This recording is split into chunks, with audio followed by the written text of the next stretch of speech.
We'll obviously be talking a little bit about Iran today, and he's been helping us out. We've been very nice, actually.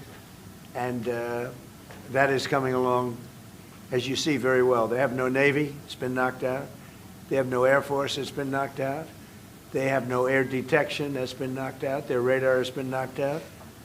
And just about everything's been knocked out. So we'll see how we do, but we're doing very well. We have a great military, and they're doing a fantastic job. So we'll be talking about that. Good afternoon. I'm Admiral Brad Cooper, the commander of United States Central Command. In this capacity, I lead U.S. military forces in the Middle East. I'm here to provide you an update on Operation Epic Fury, now in our 4th day of execution. First, I'd like to express my deepest condolences to the families and teammates of the extraordinary Americans who've been killed in action. And I'd also like to extend our prayers for a speedy recovery to the wounded. Yesterday, you heard from Secretary Hegseth and the Chairman of the Joint Chiefs. Today, I'd like to give you an operational update on where we are and provide you with some key facts. By order of the President of the United States and the Secretary of War, our military in the Middle East is undertaking an unprecedented operation to eliminate Iran's ability to threaten Americans, as they've been doing for nearly half a century. Having spent more than 36 years in the military, I could not be prouder of America's sons and daughters in uniform who are answering the call. More than 50,000 troops, 200 fighters, 2 aircraft carriers, and bombers from the United States are participating in this operation, and more capability is on the way. These forces bring a massive amount of firepower, representing the largest buildup by the U.S. in the Middle East in a generation. In the opening hours of Operation Epic Fury, U.S. Central Command forces, together with Israel, delivered overwhelming and unprecedented strikes into Iran. Many of you may remember the shock and awe strikes of 2003. The first 24 hours of this operation were nearly double the scale, and we continue with 24/7 strikes into Iran from seabed to space and cyberspace. Now, we're less than 100 hours into this operation, and we've already struck nearly 2,000 targets with more than 2,000 munitions. We have severely degraded Iran's air defenses and destroyed hundreds of Iran's ballistic missiles, launchers, and drones. And in simple terms, we're focused on shooting all the things that can shoot at us. Our B-2 bombers and B-1 bombers have executed uncontested surgical strikes against multiple missile facilities deep inside Iran. And then just last night, a B-52 bomber force struck ballistic missile and command and control posts.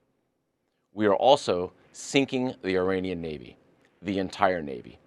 Thus far, we've destroyed 17 Iranian ships, including the most operational Iranian submarine that now has a hole in its side. For decades, the Iranian regime has harassed international shipping. Today, there's not a single Iranian ship underway in the Arabian Gulf, Strait of Hormuz, or Gulf of Oman, and we will not stop. We will continue to conduct dynamic targeting operations. We're hunting Iran's last remaining mobile ballistic missile launchers to eliminate what I would characterize as their lingering launch capability.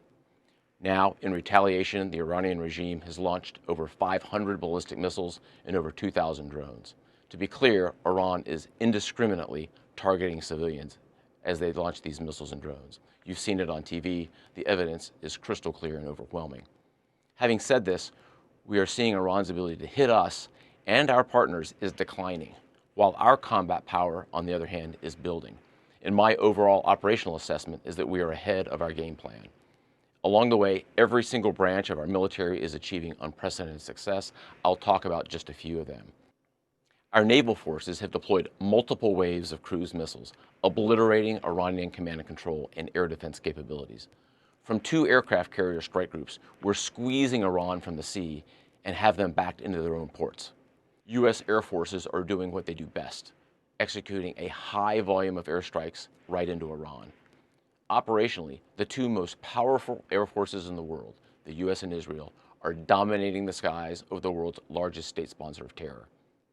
Our U.S. Army soldiers are defending ourselves and our partners, and in a historic first, the U.S. Army fired long-range precision strike missiles called PRISMs in combat, providing an unrivaled deep strike capability. Also for the first time, U.S. Central Command's drone task force, called Task Force Scorpion Strike, launched countless one-way attack drones, achieving massive effects. I'd like to point out these drones were originally an Iranian design. We took them back to America, made them better, and fired them right back at Iran. I just could not be prouder of our men and women in uniform, leveraging innovation to create dilemmas for the enemy. There is no adversary too determined, no mission too difficult for the great soldiers, sailors, airmen, Marines, Guardians, and Coast Guardsmen that make up the most powerful military the world has ever seen. Our military objectives are crystal clear, and our people are executing an immensely complex and historic mission with relentless lethality, conviction, and professionalism. And we've just begun.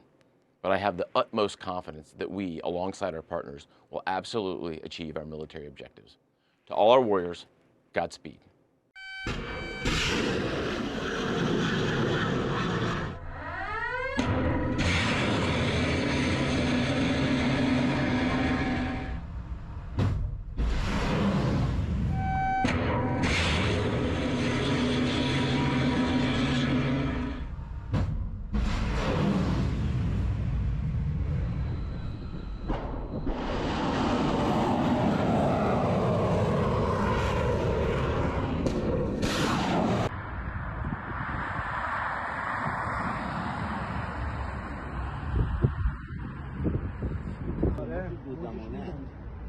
الان متروی رد میشم به این چیه اونجا چیه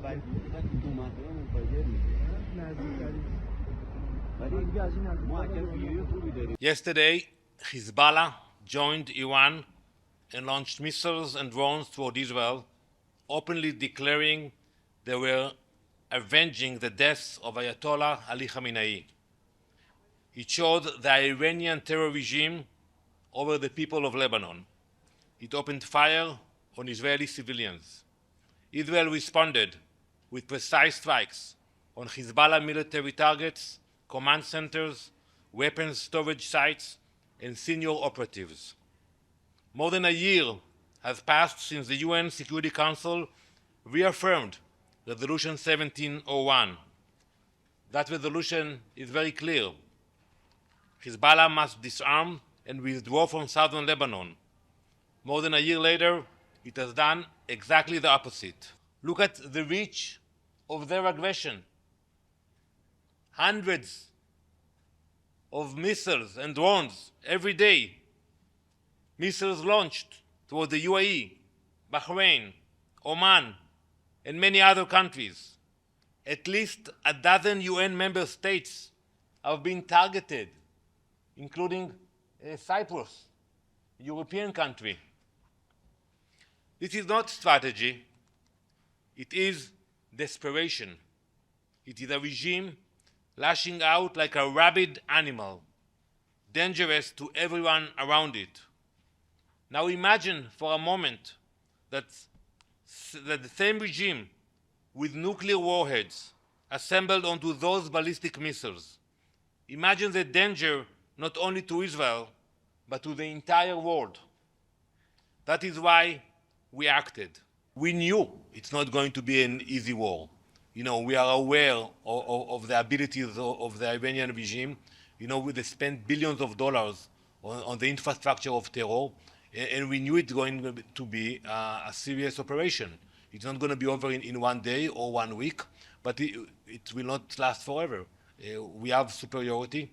Today we have control almost over all the airspace of Iran, and I'm sure we will be able to show that superiority in the next few days.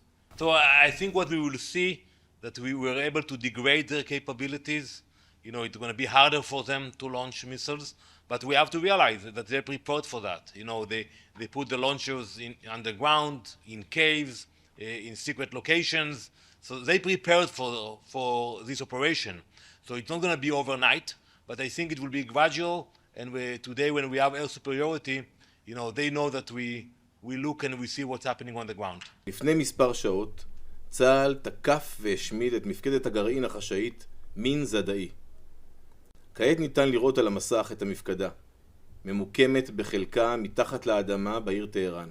במפקדה הזו פעלה בחשאי קבוצה של מדעני גרעין, שקידמו ופיתחו יכולות וידע עבור השגת נשק גרעיני. לאחר שפגענו קשות במאמצי פיתוח הנשק הגרעיני במהלך מבצע עם כלבי, המשטר העביר חלק מיכולותיו לבונקרים סודיים. המשטר ניסה לשקם את מאמציו ולהסתיר אותם מתוך מחשבה שאנחנו לא נבחין בכך. קרב תקפו בלב טהרן את דאוד עלי זאדה, בכיר בכוח קוץ ומפקד גיס לבנון. עלי זאדה היה המפעיל של חיזבאללה מטעם המשטר האיראני, ומי שהיה אחראי על תיאום הלחימה המשותפת נגד ישראל. הוא ניסה לתקוף את ישראל מאדמת לבנון, ואנחנו תקפנו וחיסלנו אותו על אדמת איראן.